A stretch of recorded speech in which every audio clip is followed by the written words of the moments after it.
morning, everybody. Shefa Baruch V'Atzlucha. We are in parashat Miketz, the dreams of Pharaoh, and Joseph is raising up from the jail, from down up to be the second in command in Egypt. Unbelievable.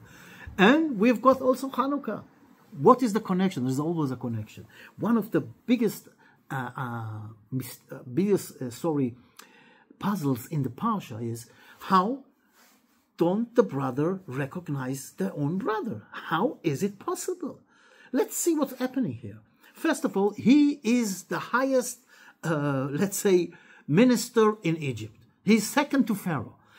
He is taking to his home and investigating them, if they are spies or not. What? Is this his job? Why? Why is he doing? There are people to do this, that we have the intelligent people. And nevertheless, he invites them to eat dinner with him, or lunch, whatever, and he organizes them as ordered. He eats kosher as they eat. He doesn't eat what the Egyptians eat. And he is a spitting image of his father, as the Midrash says. And they don't see him. What's going on here? But you see, in life, we see what we want to see. What we don't want to see, we don't see. And we have to understand this. This is a very interesting, a very important point. There was this story in one of the, after they finished the Second World War, and you have the special camps where all the Jews they were released from the camps, from the concentration camps. They were there until they will find a place to go. And in one of those occasions was this rabbi, I don't remember his name, I'm sorry, don't remember his name. Anyway, he was preparing for Shabbos to pray together, Kabbalat Shabbat. And there was this guy sitting on the side, he doesn't want to be a part of it. So the rabbi asked him, why don't you come and be a part of it? I don't want to be a part of this religion. He says, why? What happened? He says, when I've been in the concentration camp, there was this guy, he had a Tehillim book. And you know what he used to do?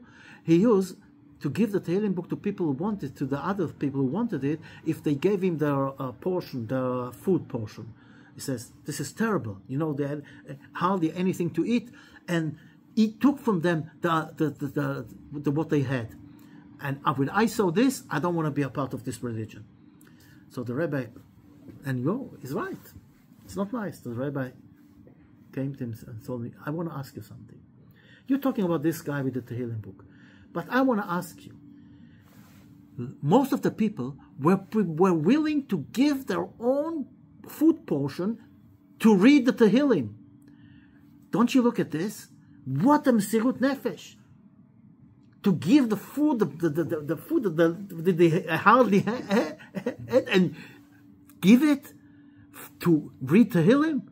And so they thought to me, and she says, wow, you're right. And he was a part of the Tefillah. You know, we can look at this minority in our people that are going against everything. But let's look about the majority that are willing to do unbelievable things. For example, when we're talking about concentration camps, years ago, in a concentration camp, I think the Rav Gifter brings this story, was also a rabbi, and they were in this shade where they were in the concentration camp. They found something to light the first candle of Hanukkah. And he's lighting the candle of Hanukkah, and he's blessing Ladlik Ner Shel Hanukkah, She'asa Nisim La'avoteinu, and then he's blessing Shechianu.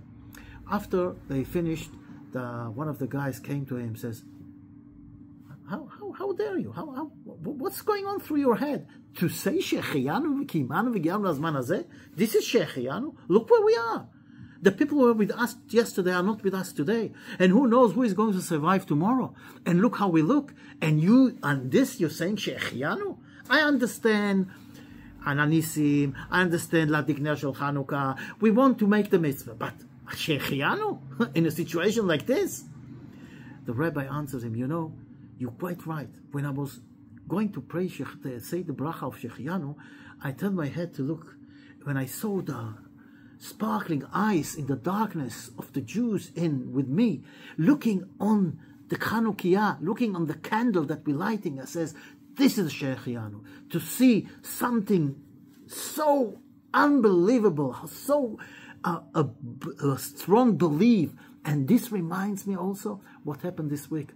when they found a film that is showing those who were in captivity that were killed by those murderers, by those nukhbas, and lighting the candles in captivity. It's so emotional. It's so a big lesson for us to understand and to see the strength of the Jewish spirit.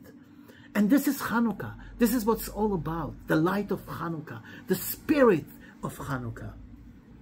And we have to understand, unfortunately, we are living in a world that we see all those beautiful things of the materialistic things. This is the Greek culture. This is the Western culture. And this also is something to do with the dream of Pharaoh. Pharaoh dreams on 7 fat cows, 7 thin cows, and the harvest, whatever. And the thin cows eat the fat cows, and you look at them and it's like they didn't eat anything. Comes Joseph and told him, this is the stuff God is telling you, that going to be 7 years that you will have unbelievable fruits and harvest. But then there will come 7 years of famine. No food. Nothing is going to grow. So you have to prepare yourself in the good years for the bad years. And this is exactly what we have to understand. There was this king, and there was a guy who did him a great favor. So he wanted to reward him. So he told him, you know what? I'm giving you half an hour in the treasure room. Then, the minute he said it, he regretted it. Wow. You know what he can do in half an hour? He can take millions, diamonds, and who knows, jewels, whatever. So what am I going to do?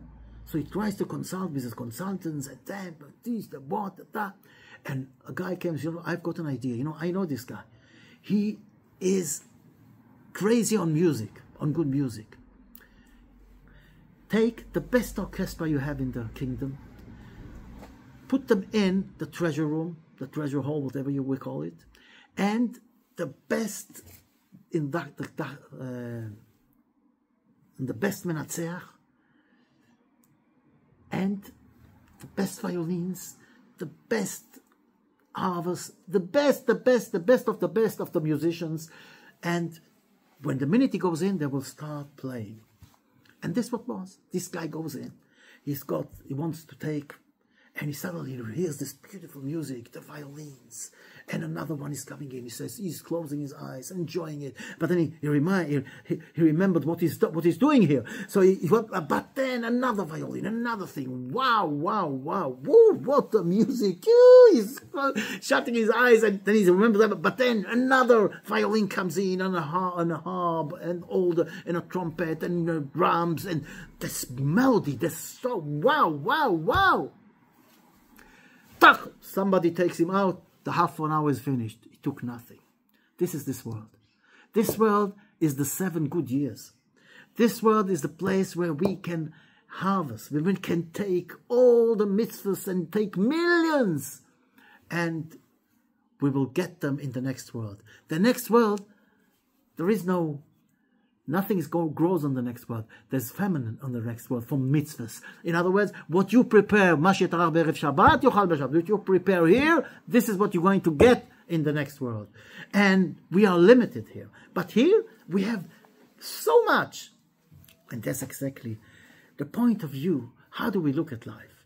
The minute we see this, unfortunately, we hear the music of the Greeks, of the Western culture. And it makes us close our eyes and enjoy all the beautiful things of this materialistic world, all the joys of life, good clothes, good food, good holidays, good houses, all the beautiful things of this world, music, sport, whatever. And we forget what we're doing here. We forget that the time goes by and we don't use the treasure that we have here. There is a big treasure here. So let's us wake up.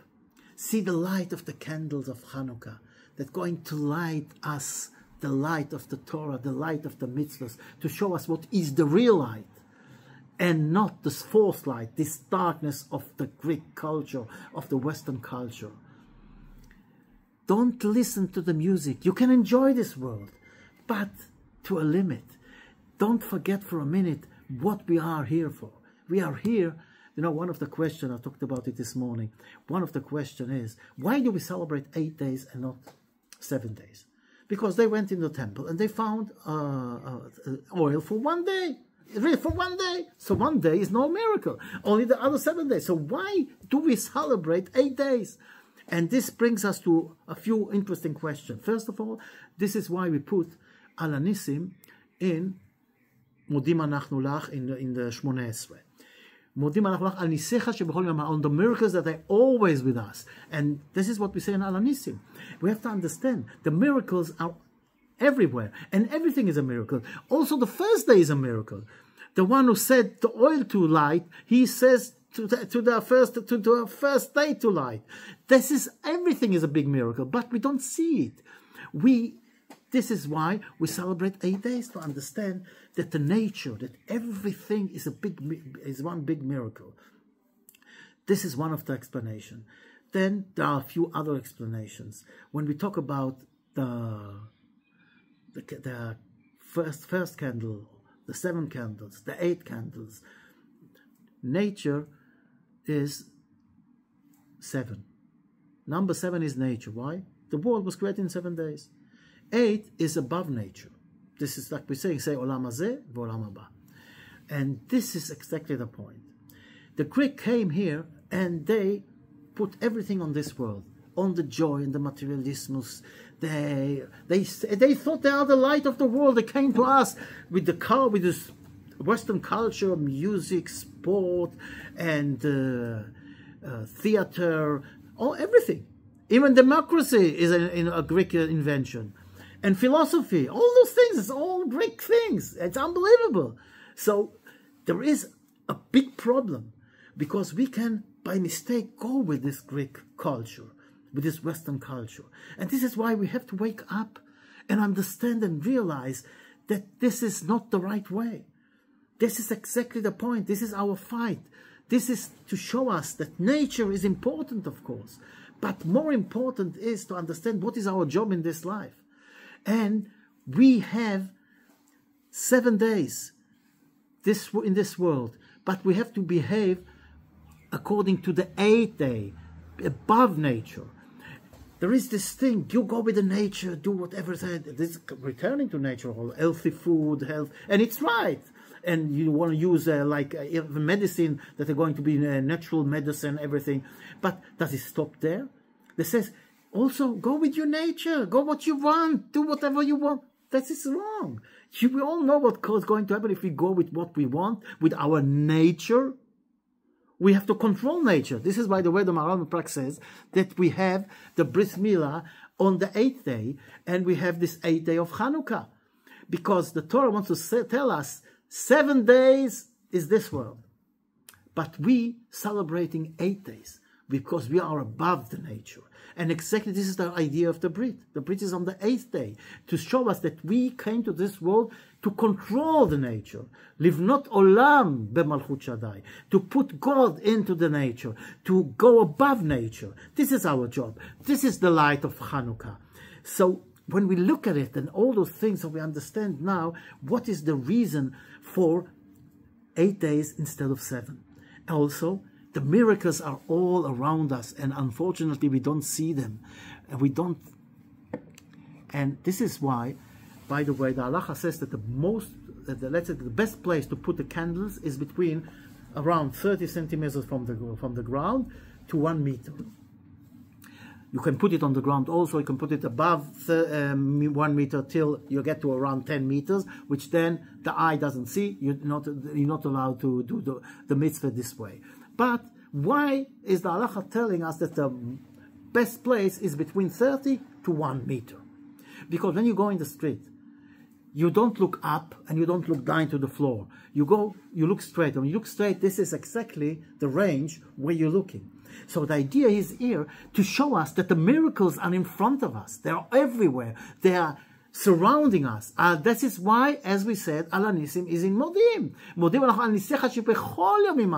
The big miracles that are around us, happening all the time. And this is the light of Hanukkah, to show us that everything is a big miracle, to show us that we are behaving above nature. We're going with the Torah. We don't go with nature to where he leads us, and when he leads us to bad places. We are not the Greek culture. We are not the Western culture. Of course, there is no problem. We can use all the beautiful things of this world, but as means, not as the target. When we can have beautiful life, everything, but to use it for the Torah, to use it to go above nature, to remember, why do we celebrate 8 days and not 7 days, as we said? And this is the time. The time is limited. In this world, as we said, the 7 good years, the 7 bad years. We are now in the 7 good years. So let's use the light of Hanukkah to understand and realize the treasure that is around us, that we can collect those big mitzvahs, and we are limited. And this is the good 7 years. And when we look at this from this perspective, this is Hanukkah. And listen to the voice of the Torah. And be careful, be aware, not listening to the music of the lust, of desire, of this materialistic world, but listen to the music of the Torah. All the best, and Hanukkah Sameach.